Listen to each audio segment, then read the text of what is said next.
Yeah.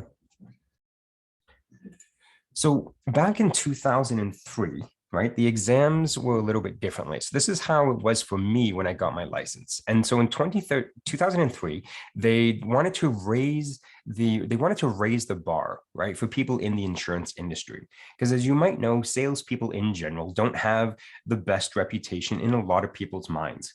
And for some people, the worst salesperson, of course, is the car salesman, but then there's the life insurance salesperson. And part of it was that the industry wasn't that regulated for a long, long time.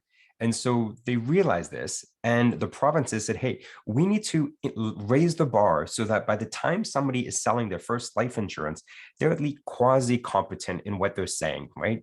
That the information that they're giving is semi-accurate, right? And so that's when the LQP first came out, right? So they wanted to regulate the licenses for agents, right? All Canadian regulators belong to an organization called CISRO, right? So CISRO stands for the Canadian Insurance Services Regulatory Organization. They recognize the need to raise the bar. And so there's about 550 points that they figured out what does an agent need to know before going out there in the industry, right? Going out there and hitting the streets and talking to people. What are the key things that they should know? Okay. There was 15 providers that were developing the case. Business Career College was one of them. And so they needed to create a course and have a test that would give the student the right to attempt the provincial exam, right? So the test that they had to create was a 140 question, 4-hour exam, right? So it's a 4-hour multiple choice exam. And this was brutal. It was a marathon of an exam, right? So there wasn't any modules like there are now. It was just one big, massive exam. So once you pass the certification exam, then you get to do the whole thing again at the provincial level, right? It was intense and daunting, intimidating, all the above, right? Once you pass that, then you apply for your provincial license, and that license covered both life insurance and your accident and sickness process. Life insurance exam. So if you're talking to anybody in your office who went through this process and they're trying to tell you that it's a 140 question exam and that it's a 4-hour multiple choice, this is the way it was. This process has now been abandoned, right? So it might be true for their personal story, but that's not the way it is anymore. Okay. What you guys are going to experience is this. It's the HLQP, right? Even though we generally still call it the LLQP because the LLQP doesn't exist anymore. It's all harmonized, right? And so what happened when they harmonized it is they found that Quebec was doing something differently, right? So they brought Quebec into the fold, and every province is now on the same page studying from the same textbook, right? So what they did is they expanded the document. So if you take all the modules and you put them on top of each other, it's actually bigger than it used to be, but it's now divided into 5 different parts. Okay, so there's the life insurance taxation principles, there's the ethics and professional practice, there's the accident and sickness insurance, there's the segregated funds and annuities, and there's the life insurance. Who can tell me which one of these 5 are you not tested on?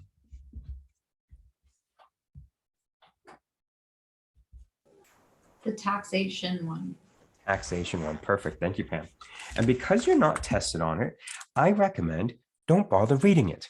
The other thing is the footnotes in the exam, you're also not tested on. So I also recommend don't bother reading those.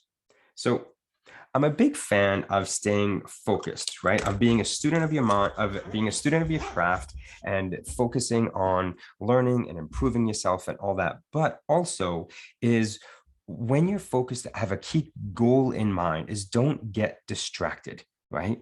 If you need extra information in order to retain the knowledge that's being taught in the other modules, sure, you can look at the footnotes, but I would cautious that, right? Try not to go down that rabbit hole. Anything that you need to know about taxes is going to be reiterated in the other modules, right? It's going to be mentioned there. Once you have your license, right, I strongly suggest stay a student of your craft. Spend 1 hour a day 5 days a week, learning to be better. Go and read the actual Insurance Act of your province and any province you want to do businesses, right? Bob, I've heard him often say a TED Talk a day keeps the cobwebs away, right? Staying fresh, keep learning. Because here's the thing, if you stay a student in your craft, you will very quickly surpass everyone else in that industry because most people don't have that discipline, right? But when you have a goal in mind, like passing your LLQP, is focus on the material that's actually being tested on, right? And just focus on that for now, right? Once you get your license, then you can delve into other areas that seem to pique your interest, right? But for now, let's focus on the areas that you're being tested on. Hence, why this is a 4-day course and not a 5-day course, because I'm teaching 1 day per module of the modules that you're being tested on, okay? So each exam is going to be 75 minutes instead of 140, right? But obviously times 4, right? So technically more questions, right? And there's 30 exam questions for all of them except for the ethics where there's 20, right? Once you pass all 4, right, through Business Career College, through the certification exam, you then get to do it again at the provincial level. One thing that's a little bit differently at the provincial level is there's going to be 5 extra questions added as what's called pilot questions. So these pilot questions are not counted towards your mark. It's just simply a way of testing their effectiveness.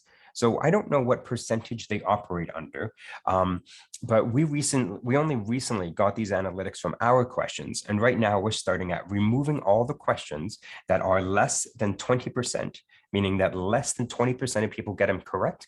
They're too difficult, right? So we're working on removing those questions from our question bank and questions where more than 90% of people are getting them correct. Again, that's too easy. So we're going to get rid of those. We're eventually going to get it down so that it's tighter than that, but that's where we're starting, right? I have no idea the parameters on the provincial exam, but the purpose of these pilot questions is to basically test what are the chances of people getting this question correct? Is it too easy? Is it too difficult? And if so, then it's not going to be put into the exam. You do not know which question are the pilot questions. They are shuffled in the exam. So technically there are 25 and 35 questions on those exams, right? Which still gives you about 2 minutes per question, right? Time is not your nemesis when you're writing your provincial exam, right? Don't rush. You're doing yourself a disservice by trying to hurry through it, right? Take a deep breath, relax, and read the question, right? And this comes down, and this brings me to my first really important takeaway. So if you're taking notes, this is a good one to write down. Write down the letters RTFQ.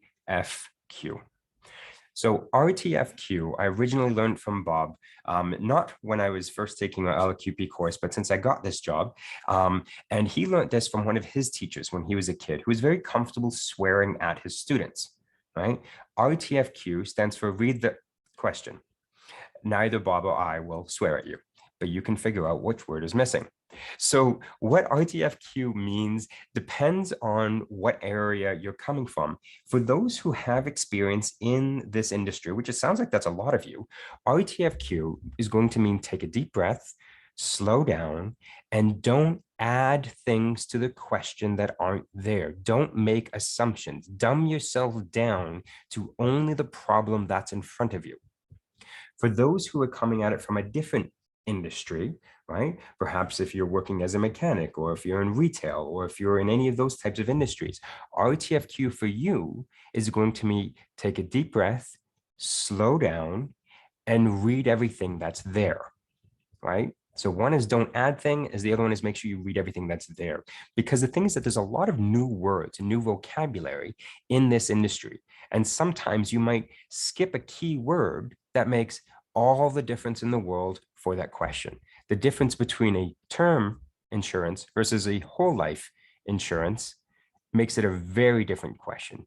The difference between a term annuity versus a life annuity, again, is a very different question, right? And if you miss that one word, you will get that question wrong, right? And I see someone else has joined us. Nasir, welcome. How are you? Let me promote you to a panelist.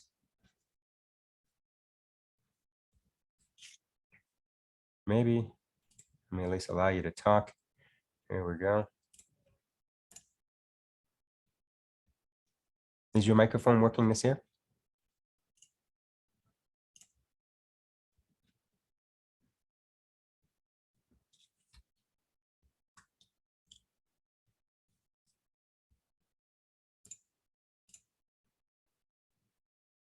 Well, I'm trying to move you over to a panelist. When that does work, do unmute yourself and say hello. We'd love to meet you.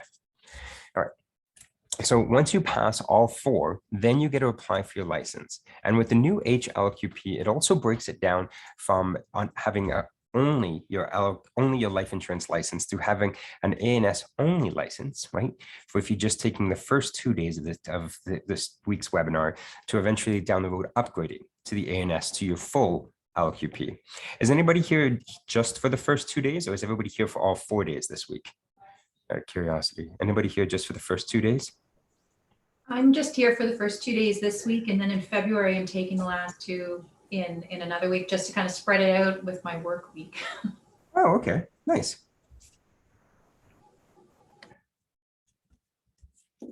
All right. And do keep in mind, make sure you email me in regards to the weekend, if that interests you as well, for Saturday mornings, because you used to get Saturday morning cartoons, and now you get Saturday morning life insurance. Yay! Oh, Prey is also spreading it out. Nice. All right. So does that answer your question, Kathy, and kind of how it looks different, or was there still a question pertaining in regards to how the exams work?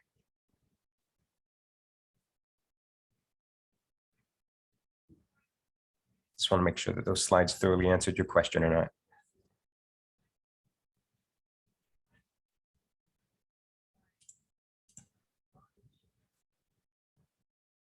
In regards to the timeline and taking the exam after class. Okay, so your deadlines, so we'll talk about the far end of it. So once you sign up for your LLQP, you have 12 months to pass the exam, right? All 4 of our certification exams. That's your time. Otherwise, you have to buy the course again. Each certification exam individually has a 12-month expiry in order to qualify you to write your provincial exam. Same with each provincial exam has a 1-year expiry. So for example, if you pass your first certification exam, say this week, life happens, and let's say it takes you 11 months to pass the other 3 certification exams. Well, you then only have 1 month to pass your first, let's say it was ethics, your first provincial exam. So then that certification exam is still valid to write your provincial exam. But then you would have 12 months from when you've written the other ones. So each one has a 1-year individual expiry date. I recommend doing it much quicker than that. Obviously, the quicker you do it, the easier it is to make it through the whole course. Okay, I've had people go through this entire course in 1 week, right? That is not easy, but it is absolutely attainable. That is a full-time approach, right? Going through this course in a 3 weeks is kind of a much more casual pace, right? Spending 1 week reading the module, 1 week attending my webinar, 1 week going through the exams. Awesome. I would suggest at most going is between like a 4 to 6 week. So then it's still reasonable. The other information is still in your brain from 6 weeks ago. And you're not dragging it out longer than you have to. Another comment, if I pass 4 certification exams this week, how soon can I take the final exam? So once you pass your 4 certification exams, then we will update your CIPR number, right? And we'll send you an email on how to register for your provincial exam.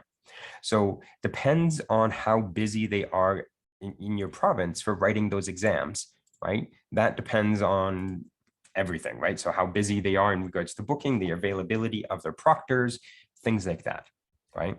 So some people can book it out a few days after, I've heard. Some people, it takes a couple weeks after. That's kind of the normal in regards to getting in to write your provincial exam. Yeah. All right.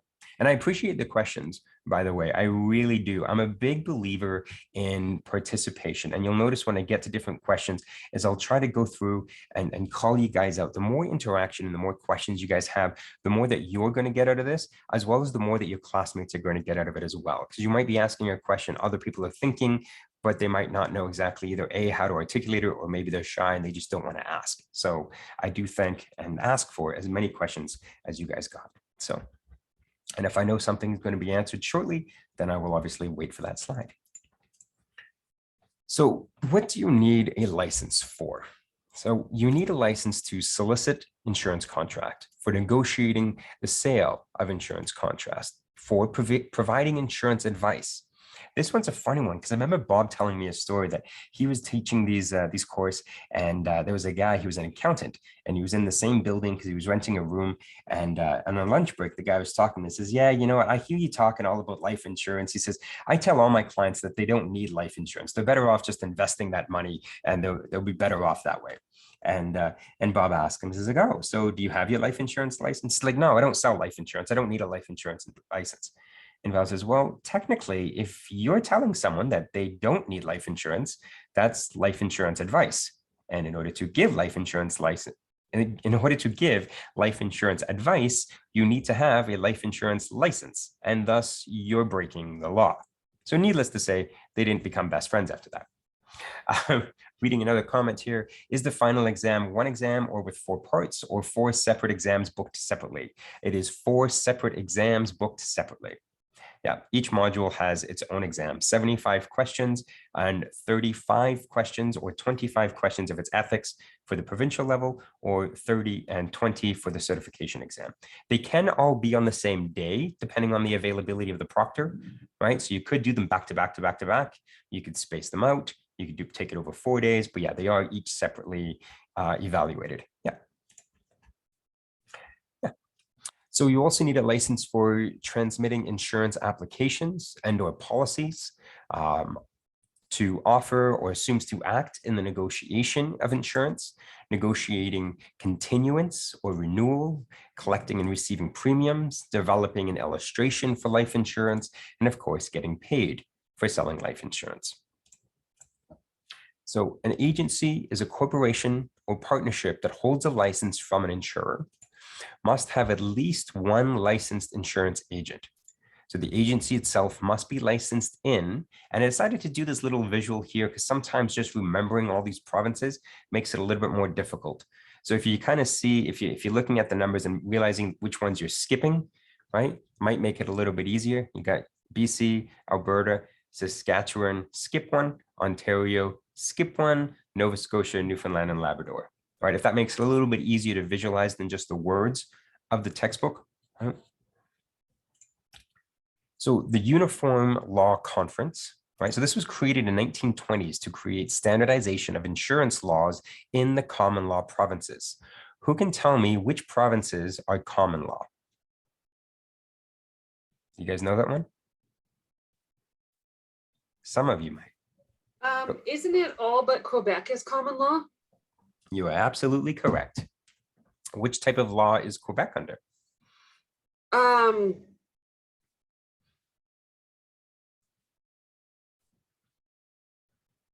Is it civic? Very close. Civil. Priya's got it. There we go. Yeah, you're very close. That's awesome. Yep. Civil is the one. Yep. So the people that can enter into a contract, right? Either they can be a person, right? Like a natural person is what they call it. So everybody here on this call is a natural person. You could have a partnership, right? So like a limited liability partnership, very common with like lawyers and accountants, that type of thing. Or you could have corporations as well, right? When you're dealing with minors or guardians, right? Must be age of majority to enter into a contract, right? Which is 16 in common law provinces to enter the contract. Can anybody tell me what the age is in Quebec?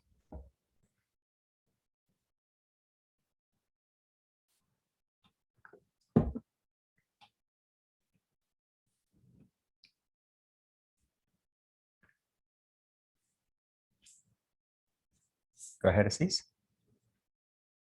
I guess 18, I'm not sure. You are absolutely right. It is 18. Yeah. Oh, wonderful. We have another student who arrived just in time for our first break. Welcome, Faiz.